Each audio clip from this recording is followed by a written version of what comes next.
Hello, everyone. Wishing you a wonderful day ahead.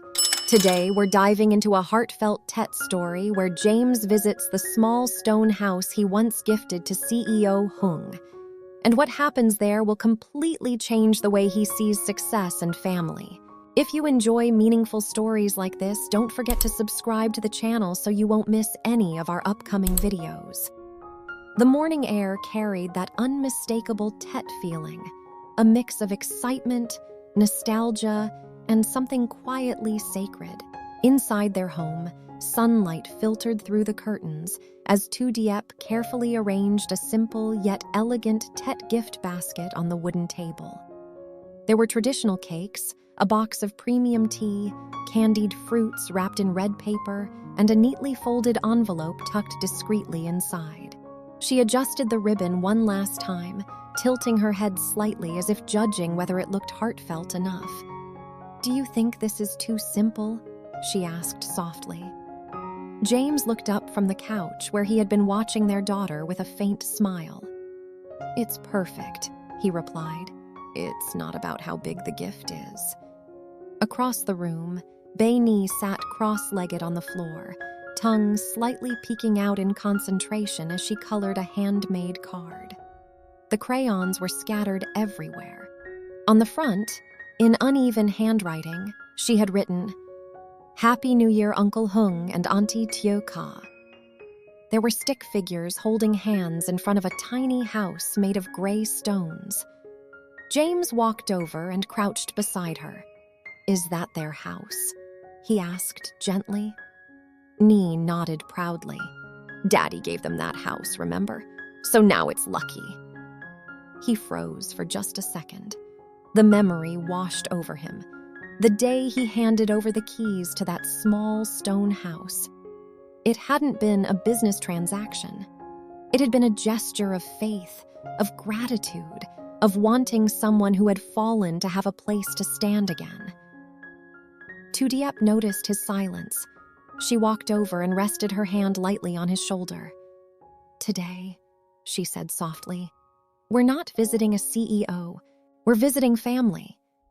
James exhaled, tension leaving his body. "You're right." Not long after, they were in the car, driving down a familiar narrow road lined with trees still carrying hints of winter. The city noise slowly faded behind them. As they approached the countryside path, James slowed the car instinctively. "There it is!" Ly squealed from the back seat. In the distance stood the small stone house, modest, sturdy, peaceful. It wasn't grand. It didn't have glass walls or marble columns, but surrounded by blooming yellow apricot blossoms and a few red lanterns swaying gently in the breeze, it looked warmer than any mansion. James parked the car and just sat there for a moment. "This place," he murmured.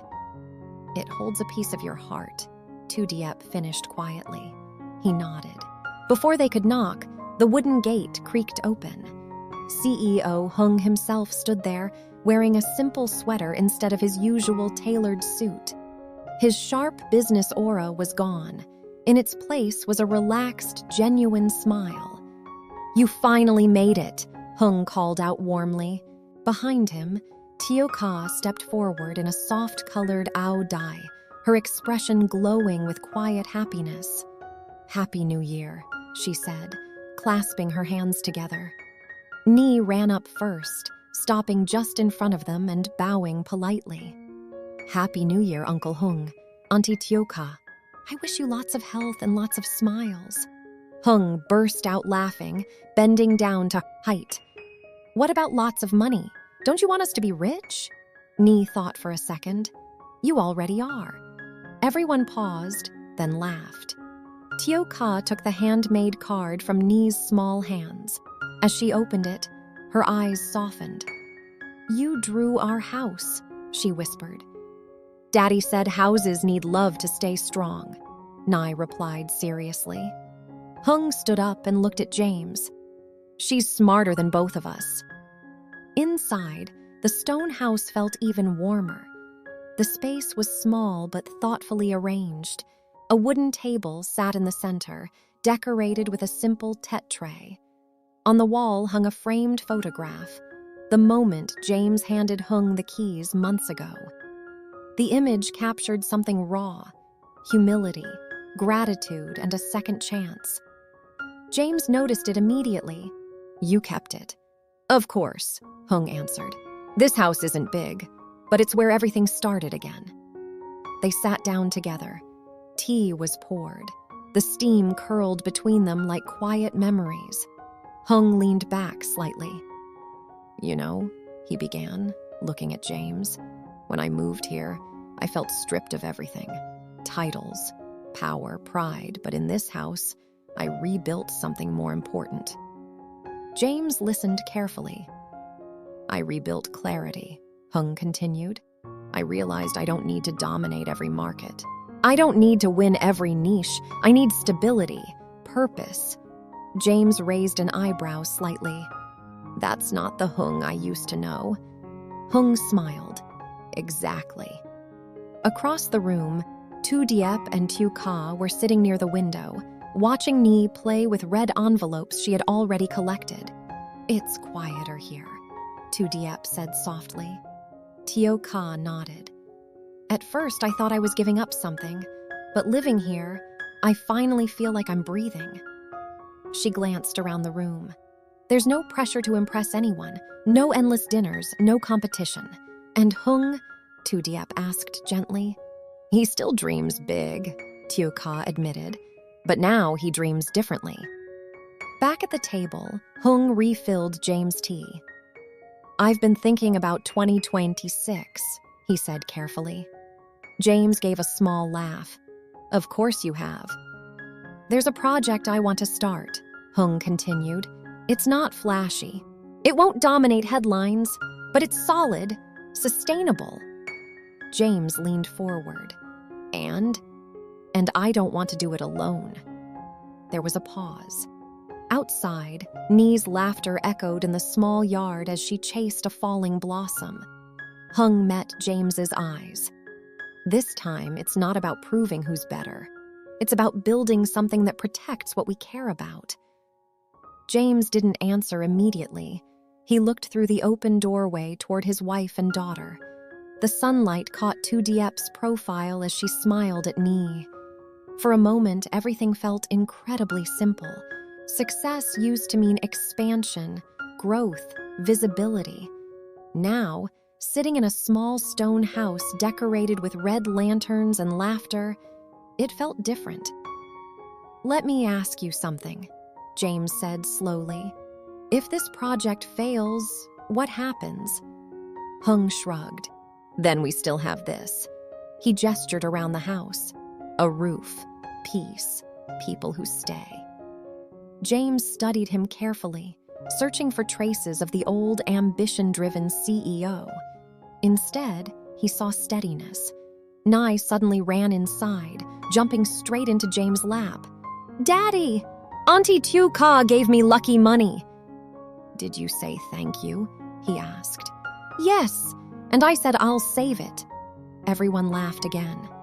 James looked down at his daughter, then up at his wife. Their eyes met. No words were needed. Hung cleared his throat gently. "So?" James smiled. Not the confident smile of a strategist sealing a deal, but the calm smile of a man who knew what truly mattered. "Let's talk details," he said. And as the afternoon sun bathed the small stone house in golden warmth, the four adults raised their teacups together. "Happy New Year," Tieu said softly. James glanced around one last time before lifting his cup. "A house doesn't need to be big," he said quietly. "It just needs to be warm." Outside, red decorations fluttered gently in the breeze, and Ny's bright laughter filled every corner of the yard. The teacups clinked softly together, a simple sound that somehow carried more weight than any contract James had ever signed. For a few seconds, no one spoke.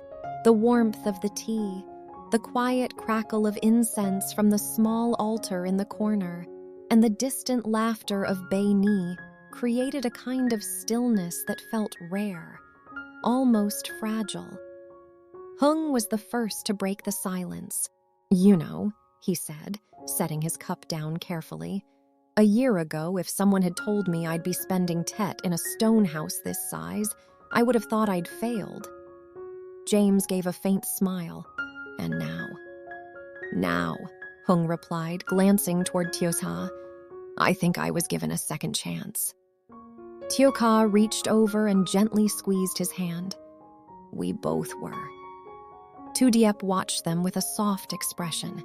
Sometimes losing something big is the only way to realize what was always enough. James leaned back slightly, letting those words settle in. He remembered the day he had transferred the deed of this house to Hung. At the time, it had been a practical solution, a safe place, a reset point. But seeing it now, filled with laughter and Tet decorations, it felt like something more intentional, almost symbolic. "So tell me about this project," James said, turning back to Hung. "If we're going to do this, I need to understand your vision." Hung nodded. "It's a small-scale community development plan. Not massive, not glamorous, focused on sustainability, supporting local producers, building stable distribution channels, no shortcuts, no risky expansion." James listened carefully. "And where's the growth?" "In trust," Hung answered without hesitation. "We don't chase every niche anymore. We choose carefully. We build deep instead of wide." James tilted his head. "That's a different strategy from the old you." "The old me wanted headlines," Hung admitted. "This version wants longevity." From the yard, Nee's voice rang out again. "Mommy, look! The flowers are falling like rain." Tu Diep stood and walked toward the doorway. She watched her daughter spin beneath the yellow blossoms, red envelopes clutched tightly in her hand. For a moment, she simply observed. The sunlight on Nee's hair, the simple stone fence, the modest garden that had clearly been cared for with love. Tieu joined her by the door. "She's such a bright child," she said softly. "She reminds us what matters," Tu Diep replied. Tieu hesitated, then added quietly, "When we first moved here, I was afraid people would see it as a downgrade, that we had fallen." "And?" Tu Diep asked gently. "And then I realized the only people whose opinions mattered were standing inside this house." Back at the table, James leaned forward again. "If we partner," he said, "there will be pressure. Even small projects attract attention." Hung nodded calmly. "I know, but this time we define the pace." James studied him closely. "And if it grows bigger than we expect?" Hung smiled. "Then we grow carefully. No ego." There was conviction in his voice, not ambition, but clarity. James stood up and walked toward the doorway, watching his daughter play. He called out, "Nai, are you having fun?" "Yes," she shouted back. "Uncle Hung's house is lucky." Hung laughed from behind him. "See? Even the youngest investor approves." James chuckled, then turned serious again. "I need one promise." "Name it," Hung replied. "If this ever starts to take away from this," James said, gesturing around the small yard, the stone walls, the laughter, "we stop." Hung didn't hesitate. "Agreed." Tieu stepped closer. "This house saved us from chasing the wrong things. We won't let anything take that away." The afternoon drifted into early evening. The golden light softened, casting long shadows across the yard. Inside, they prepared a simple Tet meal together. There was no staff, no formal arrangements, just 4 adults moving naturally in a small kitchen, occasionally bumping into one another and laughing about it. "Careful," Tu Diep teased as James nearly knocked over a bowl. "CEO hands aren't used to small kitchens." James raised an eyebrow. "Excuse me? I survived university dorm cooking." Hung laughed. "That's not exactly Michelin star training." Ly ran inside again, slightly out of breath. "Can we take a family picture?" "Of course," Tieu said immediately. They gathered in front of the house, the red lanterns glowing softly as dusk settled in. James set up his phone against a small stone ledge and hurried back into position. "Okay," he said, crouching beside Ly. "Everyone smile." "Wait!" Ly shouted. "Say warm house." Everyone laughed. "Warm house!" they echoed together as the camera clicked. Afterward, they lingered outside, reluctant for the moment to end. The sky deepened into shades of blue and violet. Somewhere in the distance, faint fireworks began to pop. Hung folded his arms, looking at the horizon. "Strange," he murmured. "I used to think success sounded like applause. Now it sounds like this." "Like what?" James asked. "Like quiet." James nodded slowly. "Peace isn't loud." Tu Diep slipped her hand into his. "And it's not expensive either." They all stood there for a while, letting the night settle around them. No one checked their phones. No one discussed numbers. There were no urgent calls, no investors demanding updates. Just 4 adults and 1 laughing child standing in front of a small stone house that had once represented a fall, and now represented stability. Eventually, it was time to leave.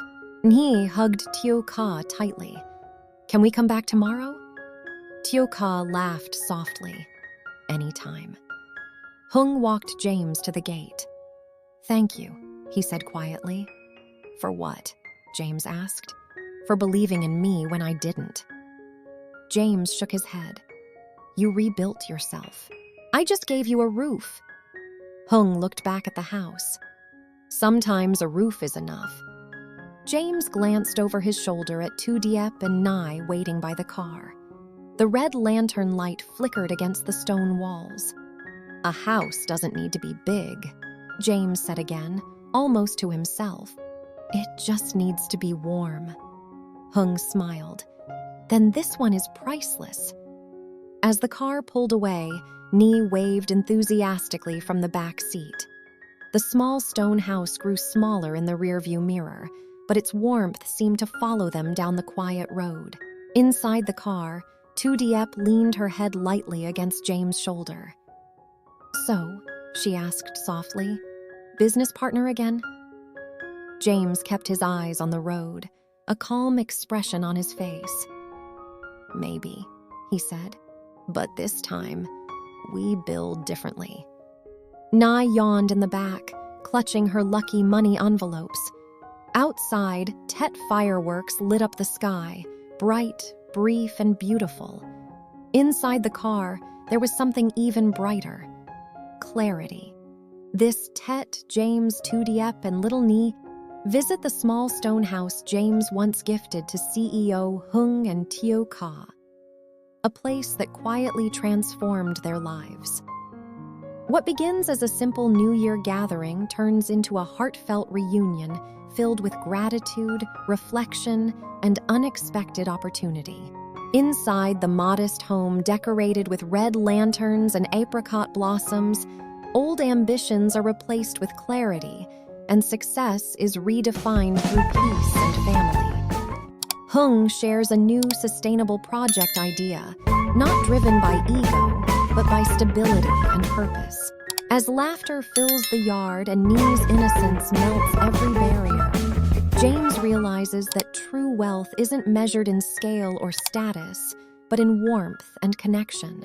Under the soft glow of Tet evening, both families raise their cups to a new beginning, one built not on competition, but on trust and love.